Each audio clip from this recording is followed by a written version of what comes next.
All right, so today we're going to dive into something that's been making some waves over in Nepal, Yeah. um, and that's the removal of Kulman Ghising from the NEA, Yeah. the Nepal Electricity Authority. Right. Now, on the surface, this might seem like just, a normal, like, administrative, Yeah. changing of the guard sort of thing. Mm-hmm.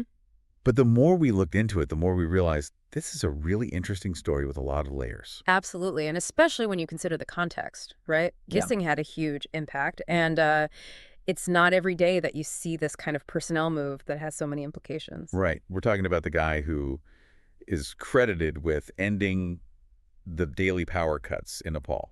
Hmm. Imagine, like, for years, Right. you just had to live with the fact that the power could go out for like up to 18 hours every day. Oh, yeah. I mean, that's crazy. How do you even function like that? Right. Businesses must have been struggling students. How do you Yeah. study? It's crippling. Yeah, it was a major crisis, and a lot of people just sort of thought this is just how it is. And then Kulman Ghising comes in and changes everything. Exactly. So what we want to do today is explore whether his removal in 2023 was just like a routine thing, or if there's something more to it. Right. Like, were there political factors at play? Were there vested interests trying to push him out? Yeah. Yeah. And from what we've seen, it seems like it's probably a mix of a lot of different things. It's a multifaceted situation for sure. Yeah, so to really get this, Tosa, we need to start with understanding, like, who is this guy and what was the situation he was walking into? Exactly. So Kulman Ghising, he was born in Ramatep, Okay. and he actually rose through the ranks of the NEA itself. So he wasn't some outsider brought in to shake things up. Interesting. But it was his appointment as managing director in 2016 that really marked the turning point. Yeah. Nepal at that time was in the middle of this chronic energy crisis. Right. Daily power outages. It was just a fact of life. And I think what's so fascinating is the speed at which things changed once he took over. Yeah, it was pretty remarkable. From the information we've gathered, it seems like he implemented this really comprehensive energy management system, right? It wasn't just one fix. It was like a whole strategy attacking the problem from multiple angles. Yeah, he was tackling things on so many fronts. Like, from what I read, he optimized the power distribution network, which is apparently, like, way underutilized. Right. And then there was the crackdown on electricity theft, which is a huge problem. Yeah. Yeah. Oh, yeah. That was contributing to the shortages big time. And on top of all that, he was out there securing alternative power sources, like he was thinking long term. Yeah, he was really proactive.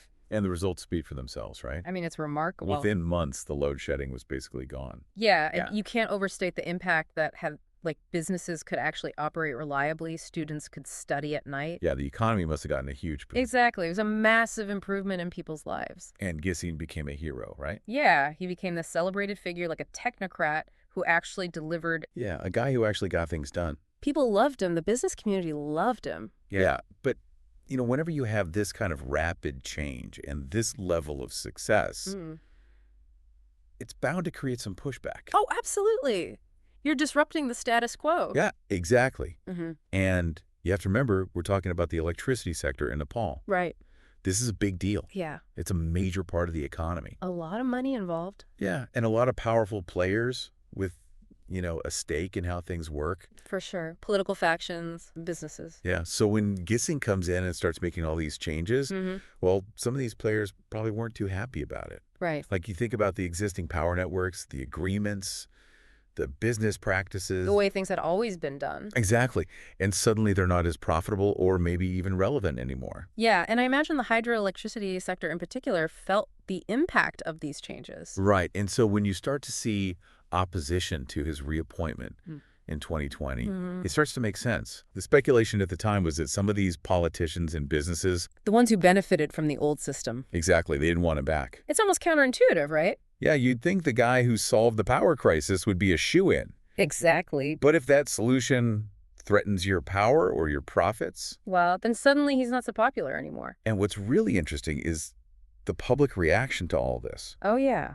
When Ghising's first term ended, there were protests, social media campaigns, even influential figures were speaking out. People wanted him back. Yeah, it was this huge wave of support. And in a pretty rare turn of events, the government actually listened. Yeah, he got reinstated in 2021. Like, that almost never happens. It shows you how much people wanted him there. But then 2023 rolls around. His second term ends. And it's This really- time is different. Yeah, the decision was final, no more extensions. And officially, it was all about routine administrative rotation, Bringing in new leadership, fresh perspectives. which on the surface sounds reasonable. But then you start hearing from these insiders. Right. And they're saying that Ghising's resistance to political interference was a big factor. Interesting. Like he was pushing back against people trying to influence the NEA's policies. And that makes sense given what we were talking about before. Yeah, the vested interest, the power struggle. If you've got a leader who's prioritizing efficiency and making decisions based on merit, Hmm. and that's clashing with the agendas of powerful people.